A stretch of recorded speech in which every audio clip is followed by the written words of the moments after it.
रजनी हमेशा चुपचाप ही रहती। वो इस शादी से खुश नहीं थी। वो ये शादी नहीं करना चाहती थी। उसे तो हमेशा से पेंटर जो बनना था। अपने इस सपने को वो नहीं पूरा कर पाई, इसलिए वो हमेशा उदास रहती थी।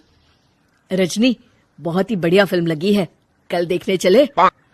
नहीं जी, कल मुझे बहुत काम है, मैं नहीं जा पाऊंगी। अच्छा तो कोई बात नहीं, संडे को चलते हैं। देखिए, मुझे फिल्म देखना पसंद नहीं है, आपको जाना है तो चले जाइए। नीरव को मना करके रजनी वहां से चली जाती है और अपने बैग को खोलकर उसमें बंद पड़े ब्रश और कलर्स को देखकर रोने लगती है। रजनी, चलो ना कहीं बाहर खाने चलते हैं, कुछ तुम्हारी पसंद का। जी, मुझे नहीं जाना, मेरी तबीयत ठीक नहीं है। रजनी वहां से चली जाती है। नीरव को समझ नहीं आता कि रजनी उससे इतना दूर क्यों रहती है। वो जब भी उसके साथ वक्त बिताना चाहता है, रजनी कोई ना कोई बहाना बना देती है। एक दिन घर पर कोई नहीं था। रजनी घर का सारा काम जल्दी से खत्म कर लेती है। घर पर अकेले होने के कारण वो सोचती है कि वो आज पेंटिंग करेगी। वो अपने कमरे में जाकर पेंट ब्रशेस और कलर्स निकालकर जैसे ही कलर मिक्स कर रही होती है कि दरवाजे पर बेल बज जाती है। अब कौन आ गया इस वक्त? इतनी मुश्किल से तो मुझे पेंट करने का मौका मिला है। रजनी दरवाजा खोलती है तो उसकी सास अपनी सहेलियों के साथ खड़ी होती है और सब घर के अंदर आ जाते हैं। अरे बहू, सबको शरबत बनाकर पिला दे, बाहर तो बड़ी गर्मी है। उफ। जी।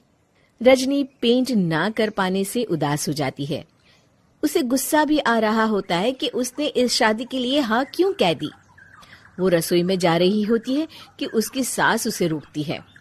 बहू, सबके खाने का भी इंतजाम कर लेना, आज का लंच तो ये सब यहीं करेगी। हाँ। रजनी बिना कुछ कहे रसोई में चली जाती है। सबके लिए खाना बनाती है। सब खाना खाते हैं और रजनी घड़ी देखती है कि ये सब कब जाएंगे ताकि वो अपनी पेंटिंग कर सके। जब शाम होती है तब सब चले जाते हैं अपने घर। अरे बहू, सब तेरे खाने की तो बहुत तारीफ कर रहे थे, सबको बहुत अच्छा लगा खाना। आपको मुझे सुबह बताना चाहिए था ना कि आपकी सहेलियां आ रही हैं। पता भी है कितना वक्त लगा सारा खाना बनाने में। अरे बहू, तू ऐसे कैसे बात कर रही है मुझसे? तो और कैसे बात करूं? मैं इस घर की कोई नौकरानी नहीं हूं कि इतना काम करूंगी। रजनी अपने कमरे में जाकर दरवाजा बंद कर लेती है। शाम को जब नीरव आता है तो उसकी माँ उसे पूरी घटना के बारे में बताती है। क्या रजनी ने आपसे इस तरह बात की माँ? हाँ, और पता नहीं उसे क्या हो गया है, शाम से बाहर भी नहीं आई है। मैंने तो कई बार आवाज दी, खाना भी नहीं खाया उसने। तू ही बात करके देख ले बेटा। नीरव अपने कमरे का दरवाजा खटखटाता है। रजनी, दरवाजा खोलो, मैं हूं। रजनी दरवाजा खोलती है और फिर वापस जाकर अपने बिस्तर पर लेट जाती है। रजनी, माँ से बात करने का ये क्या तरीका है? मैंने कोई गलत बात नहीं की है। अरे तुम क्यों ऐसे बर्ताव कर रही हो सबके साथ? क्या तुम इस शादी से खुश नहीं हो? रजनी कुछ नहीं बोलती। अरे बताओ मुझे रजनी, क्या ये शादी तुम्हारी मर्जी के खिलाफ हुई है? हाँ, मैं ये शादी कभी नहीं करना चाहती थी। तुमसे क्या, मैं किसी से भी शादी नहीं करना चाहती थी। रजनी रोने लगती है। चुप हो जाओ रजनी, बताओ मुझे, तुम क्यों नहीं करना चाहती थी शादी? रजनी बेड के नीचे से अपने पेंटिंग्स, कलर्स, ब्रश, पेपर्स निकालती है।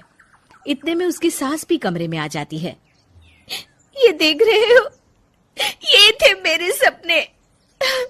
मैं पेंटर बनना चाहती थी, पर माँ पापा ने कभी सपोर्ट नहीं किया और मेरी शादी करवा दी। मेरे सारे सपने टूट गए। हर वक्त बस गुस्सा आता रहता है मुझे।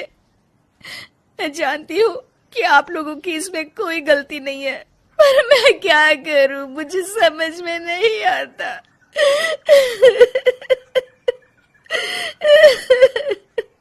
रजनी फूट फूट कर रोने लगती है।